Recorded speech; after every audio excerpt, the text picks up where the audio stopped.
My biological father that I had no relationship with got out of prison. And I didn't know this man from Adam, but senior in high school, I'm just gonna run away. I'm gonna go move in with my dad, who I'd always wanted to know. And so that's what I did. The first thing he did was took me to the back and into her master bathroom and lifted up the countertops, and there was just kilos of cocaine. And he just said, this is what I do and this is what I sell, and it doesn't leave this room. I thought my dad was Al Pacino, I was like, we're gonna have some awesome parties over here, like as a teenager, and I'm thinking all of the things that would be fun, right? But it wasn't fun. And so he gave me my very first hit of crack cocaine, and he sexually abused me, removed me from my grandma's house, took me to I-10 Motor Lodge, and had plans to prostitute me. At that moment, my mom and my aunt found me. And so no more damage than what had already been done by the grace of God, but the damage was already done. After I sobered up, it took me about 6 months to really say what had happened, and then I had to run because I was in complete shame. I started using drugs on my own then at that point excessively, and so one of my last runs with law enforcement, I was with a guy. We ran from the cops, had tons of narcotics, guns in the vehicle. We were taken into custody. Then we had a Harris County sheriff that was running narcotics for us that got busted, and so he told on everyone and brought me back into custody, now facing additional charges. So at this point, I'm facing the rest of my life potentially in prison. She was in jail when I first heard about her from a guy who was running with her at the time when she was in the streets. And he told me, she's locked up, I'm locked up, we're fighting the same case, and I really want you to talk to her, I want you to talk to her. And so if I'm correct, we may have had one phone call while she was in jail. And Trey asked me, what do you think about discipleship? And I was like, well, I don't know what that is, And he was like, well, let me plug you in with Ty. And she's gonna take you through a training that just really explains your truth, your identity in Christ, who you are and what your purpose is. And I was like, yeah, I'm willing to do that. She had some trust issues with men, she didn't really trust men. And so it took some time to get to a point of trust with Ralana.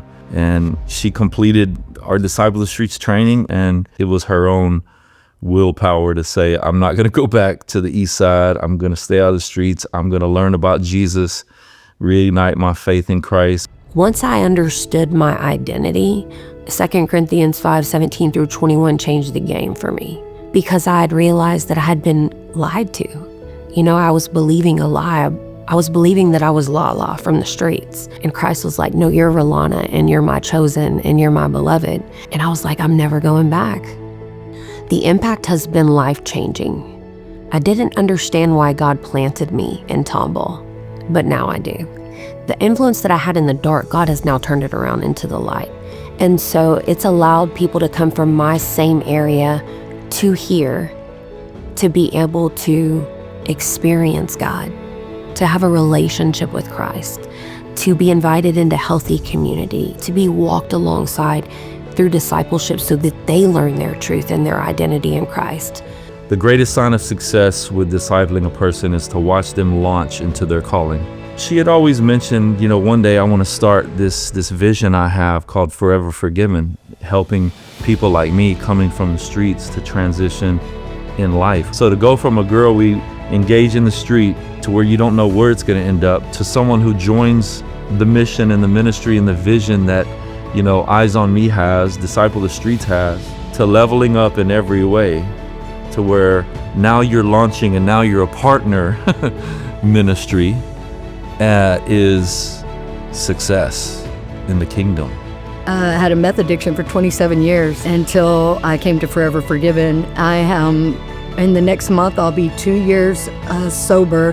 That's the longest I've ever been in my adult life. For the first time ever in my whole life, I actually have a sense of freedom, and I just give it all to God every single day. I never understood who Jesus Christ was.